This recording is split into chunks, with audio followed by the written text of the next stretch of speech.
convince me that this isn't a 6-star read. I said what I said. Sue me. This is a 6-star read. And you know what? It's the best read I've had in 2025. And that's including Onyx Storm, which was a 5-star read. So we sitting your asses down because class is in session and we have a lot to talk about. If you guys don't know who I am, hi book besties. My name is Ambermarie and this is Meet Me at the Bookstore, where we talk about our cozy little reads, sometimes our spooky little reads, and we don't give a shit about the outside world because adulting is hard and I'd rather have book boyfriends than a real boyfriend, even though I'm married. It's the love of my life. In today's video, it requires our nerd glasses because we are about to talk about my all-time favorite read of 2025, and I'm not even 58% in the way. I'm not even halfway done. I'm not, okay? I'm like 58% done, okay? It is that good. If you guys like videos like this where I am super shouty and demanding and you like to be friends, please don't forget to comment, like this video, and subscribe to this channel if you guys want more content. Other than that, let's get into it because I have a lot. I have to tell you about this book, okay? I'm so sorry. The book in question is Nocticadia by Kerri Lake. This fucking masterpiece. Oh my fucking god. I am 1000% getting a book trophy. I'm currently reading it on my Kindle because, you know, Kindle Limited, and I bought it on my Kindle. It is on Kindle Limited if you guys are wondering, but I did purchase this with my own money because I am obsessed. I am obsessed. All it took was hearing Mariana, my book bestie, mention this book one time, and I went and got it, okay? I picked it up immediately, dove right in, obsessed with this book. I'm obsessed with the characters 1000%. I'm sorry, my ear really itches, and I don't know why. Daddy Deverick quickly climbed to my top 10 book boyfriends. If you guys haven't seen that video, please go check it out. Shameless plug, right? Now, Lilia also climbed quickly to my top 10 FMCs, book girlfriends. Because again, why wouldn't she? If you guys haven't seen that video, please go check it out because y'all, it's a doozy. It's a doozy. I forgot how to count. I forgot how to count and speak English. What's new around here? Okay, let's get into it. I'm going to read to you some of my favorite quotes and explain to you a little bit about the book. This will be as spoiler-free as possible, but you do have to understand that I'm a jabber, and if I say something that is a spoiler, I'm so sorry. Forgive me, okay?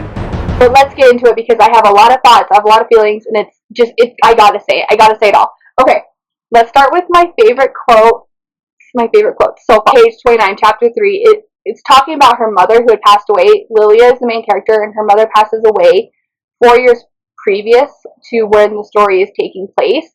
And Lilia is convinced that she died because of this parasite, that she doesn't even know it's parasite. She just doesn't know what the fuck happened. But she had black worms coming out of her mouth, and Lilia is just convinced that this happened, and everyone's telling her it's not. Well, she fast forward 4 years, and she's remembering her mom, and she says, in her eyes, everyone was a serial killer until proven otherwise. I literally put me 1000% because that is me 1000%. If I don't know you and I don't know anything about you, you are a serial killer until you can show me that you're not, okay? Maybe it's because I sit here and read these kinds of books and I binge watch Criminal Minds all the time. Don't judge, okay? Teen, page 175. We get Daddy Deverick's point of view, and someone is trying to get Lilia taken out of his class, and I'll talk about it in a minute. And he goes, my class, my requirements, my students. Without a doubt, Lilia Vespertine was going to be a massive headache, but she was my headache. Swooning. I'm swooning, okay? I'm swooning for this man. Okay, next in chapter 30, on page 260, this again is from his point of view. It says, allow me to caution you, Miss Vespertine. You are a confused moth. He calls her little moth, dancing around a wild flame, blind to the incomprehensible danger of your curiosities. What? I love it. Why am I out of focus? Focus. 261. And this is from her point of view. But not even Dr. Death could intimidate me at that point. My curiosity had been piqued. The walls of this place held dark secrets, past skeletons that I intended to exhume English with a sledgehammer. Yes, queen, slay. Okay, yes, ma'am. Chapter 35, page 313, and this is again his point of view. Stay out of trouble, Curious Moth. I love that he calls her Curious Moth. As he strode for the door, Curious Moth, a nickname, a fitting one too, given the fact that I had no intentions of avoiding the flame. Snaps for this queen. She knows what she fucking wants, and she's gonna fucking get it. Now we get page 318, chapter 36. This is the tragedy of women, isn't it? We deny ourselves beauty for the sake of misleading men.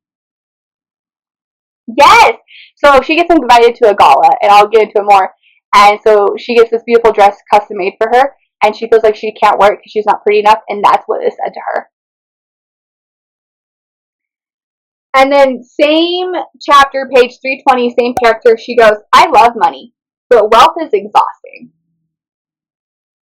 Like, that's never spoken to me. Like, I have never had something speak to me so clearly in my life. Like, I love money too, but being wealthy is exhausting, and I'm not wealthy in the slightest, so I don't understand that, but I do. Okay, now we get to chapter 38. She's going to the gala, and I literally only had to mark this because I laughed out loud. So she's getting on the bus, and she asks the bus driver, when's the next pickup? And the bus driver goes, this is the last one. And so she goes, how am I supposed to get home? And she goes, you can take a Drac Uber.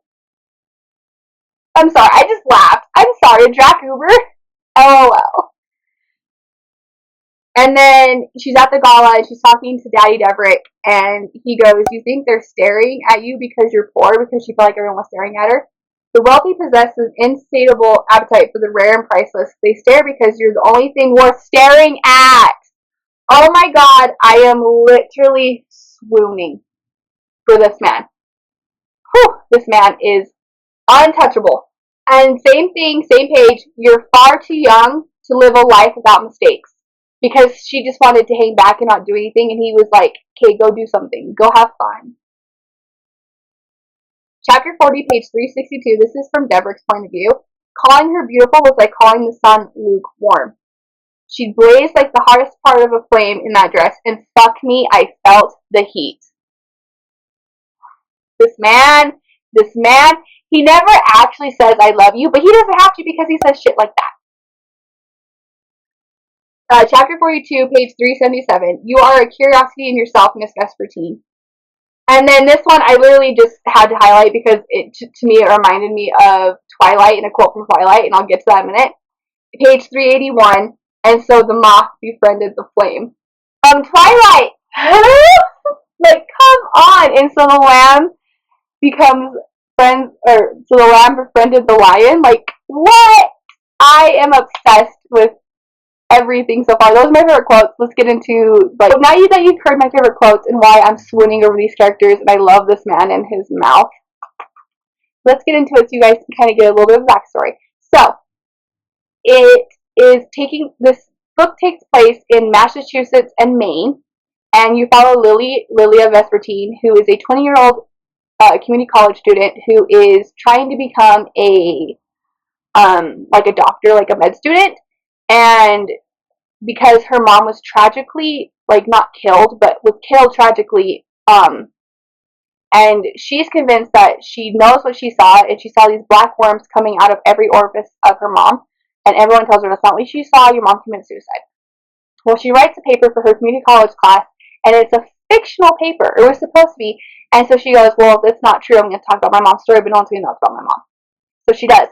Come to find out that everything that she saw and she thought she saw, she did see, and she gets accepted into Nocticadia because of this lesson, this paper. And Nocticadia, they literally study these parasites. And so at Nocticadia, their main focus in the med program is these parasites, and their lead researcher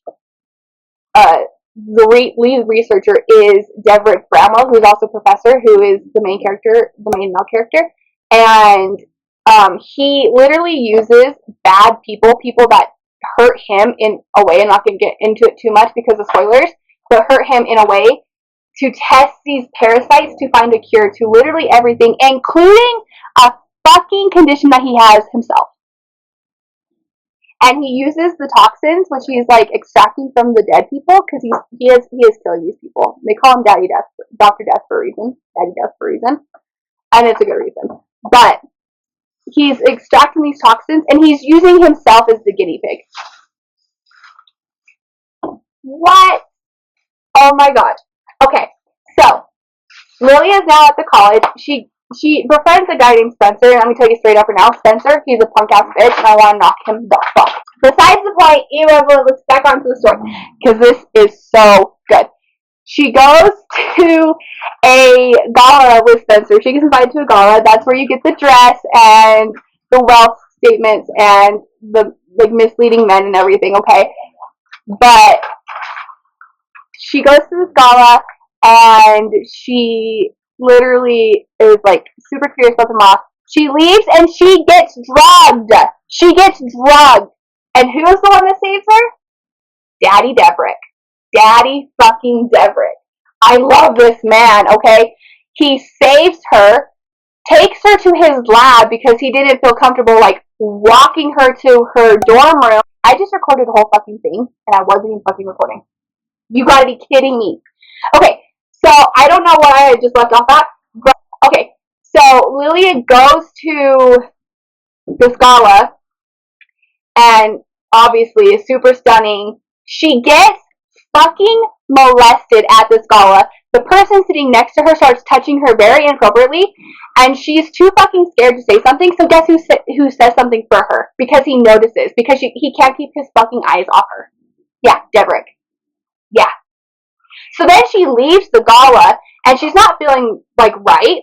And it's because fucking Spencer, if you guys don't know who Spencer is, he's a little punk-ass bitch. I don't think I mentioned him yet. If I did, oh well. Drugged her. And you can't convince me that he did it. There's no proof, but I still think he did it. And guess who's the one who fucking saves her? Yeah, Daddy Deverick. Love this man. Love this man.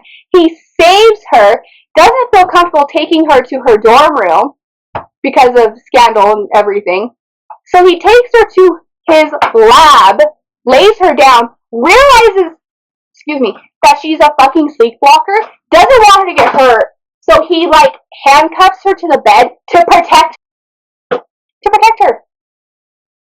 And my favorite part of the whole book, and the reason I swear to God this is my 6-star read, isn't just because, like, everything I told you, and it's not just because of this, it's literally everything, but one of my favorite parts of the whole entire book is before all this happens, she's in his class and in his midnight lab.